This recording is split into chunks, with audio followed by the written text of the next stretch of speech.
What's up, Magic players? It's Doyle, your host here on DoylePrimeMTG, where I bring you the latest and greatest in Magic content that I can, while still trying to have a life.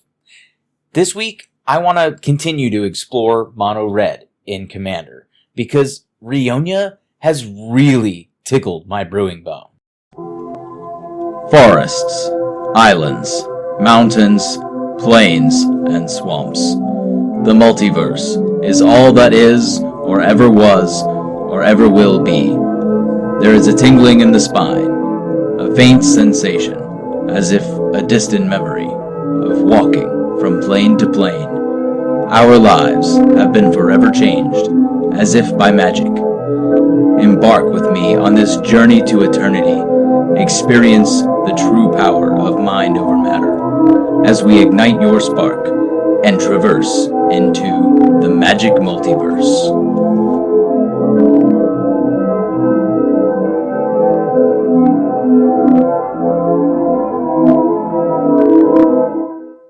Rionya is an excellent commander for Mono Red. She is different, she has a couple endless combat combos, and even has the ability to generate massive value. This is not something we often get with Mono Red commanders, so I wanted to build her and see what she has to offer. Rionya Fire Dancer costs 3 red for a 3/4 human wizard with, at the beginning of combat on your turn, create X tokens that are copies of another target creature that you control, where X is 1 plus the number of instant and sorcery cards that you've cast this turn. They gain haste. Exile them at the beginning of the next end step. This means that we get a free token copy each turn, even if it's only for 1 turn. This just means that we want to have the most frightening impulse creatures out there. We will get free use of an ETB trigger or attack trigger once per turn, or more if we can cast some spells. I've loaded this deck list with some spicy creatures and succulent spells to help us get there much quicker. First up, as you know, we gotta ramp it up. We will include some mana rocks with Soul Ring, Arcane Signet, Wayfarer's Bauble, and Ruby Medallion. We actually also have some mana dorks with Dockside Extortionist, Iron Mirror, and a Wily Goblin. I know that last one doesn't seem effective, but we'll get there. We also have Pyromancer's Goggles because it ramps us up while allowing us to double our impulse draw, generating us much card advantage. Solemn Simulacrum and Ashnod's Altar can provide us quite a bit of burst mana when we are making tokens or when we're done using them. In conjunction, these are fantastic together. Also, can Nykthos Shrine to Nyx generate us loads of red mana, equal to our devotion to red. Finally, we also have some spell burst ramp with Desperate Ritual, Pyretic Ritual, Battle Hymn, Seething Song, and Mana Geyser.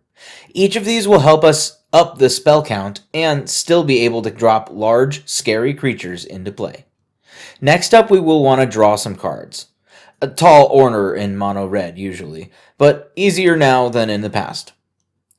For artifacts, we have Skull Clamp, Endless Atlas, and Idol of Oblivion.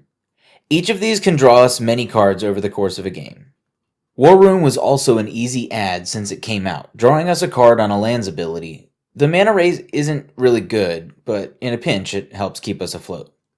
We also have some instant sorcery ramp with Jeska's Will, Light Up the Stage, Wheel of Misfortune, and Reforge the Soul. Each of these can offer a burst of card advantage for us to explode. Even further, we have a few more creatures that can draw us cards with Humble Defector, Magus of the Wheel, Sky Scanner, and Combustible Gearhulk. These have the ability to draw us cards, especially with Rionya giving us a free clone token each turn. We can also refresh our hand with some rummage and loot effects, with Thrill of Possibility, Valakut Awakening, Faithless Looting, Magmatic Insight, Cathartic Reunion, and Tormenting Voice. Each of these will give us top-tier card selection while upping our spell count. Next, we move on to controlling the play space. First off, any cantrip is going to also generate us an extra token copy, so as long as Rionya is on the field, Crimson Wisps, Expedite, Fist of Flame, Crash Through, and Warlord's Fury will each generate us an additional token with Rionya. In this case, Heat Shimmer will also produce an extra token while it's producing us an extra token. These extra tokens come in quite handy with all these ETB triggers. Flametongue Yearling enters the battlefield to deal damage to a creature equal to its power, which with the tokens will always be 2, but hey, shock for everyone. Goblin Chain Whirler will have a similar effect, dealing 1 damage to each opponent and each creature that they control. Fireflux Squad can turn the token copies of itself into non-token creatures cheated from our library into play, tapped and attacking. Tectonic Giant can give us a nice option when it attacks. We can either get some impulsive draw, or we can deal 3 damage to our opponent's faces. Wildfire Devils can use our opponent's spent spells by exiling them and letting us cast copies for free. Zealous Conscripts can allow us to beat up on our opponents with their own beefy creatures, while Coercive Recruiter can act as an insurrection on a stick, stealing us exponentially more of our opponent's creatures the more tokens that we make with Rionya. Flame Rush Rider will also allow us to make token copies, growing our flaming forces as we do. We can target Flame Rush Rider with Rionya, and then when all the Flame Rush Riders attack, we can choose a number of different creatures to make copies of, tapped and attacking. We also have some serious single target removal with Duplicant. Exiling a creature as it enters the battlefield, we will surely want to make token copies of it. We also have a Chaos Warp leading into our non-creature control spells. This is, and always will be, fantastic removal with a classic red flavor.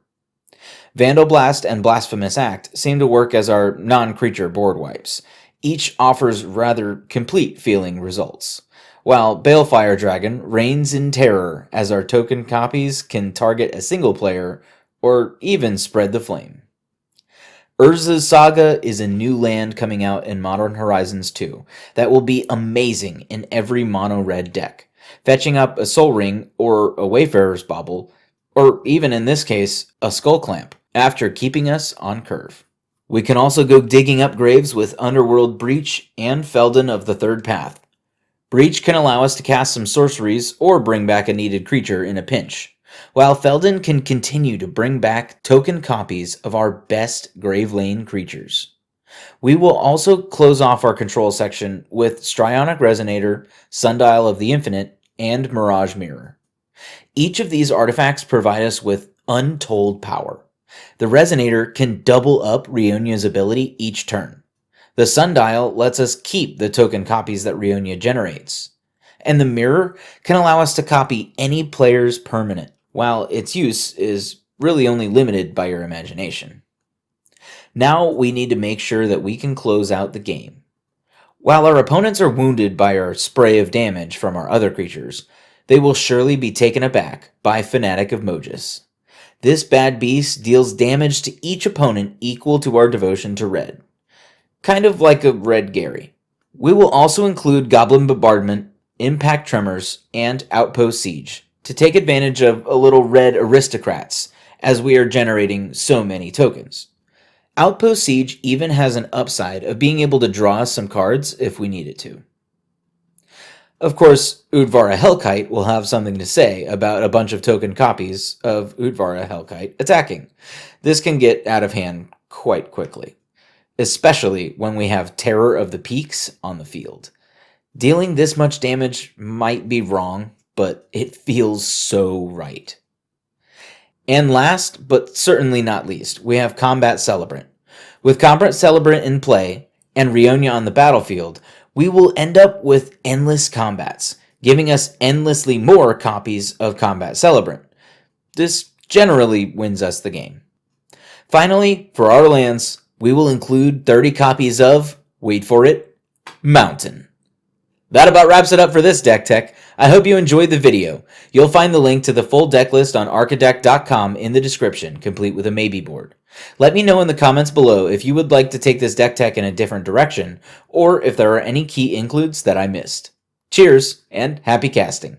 If you enjoyed this video, feel free to hit that like button, and also share it with your friends. If you want to see more videos like these, or hear me ramble about how to navigate this magic multiverse, Go ahead and click that subscribe button to stay up to date on the latest from me, Doyle Prime, and the happenings throughout Magic the Gathering. Thank y'all for watching, and I'll see you all next video.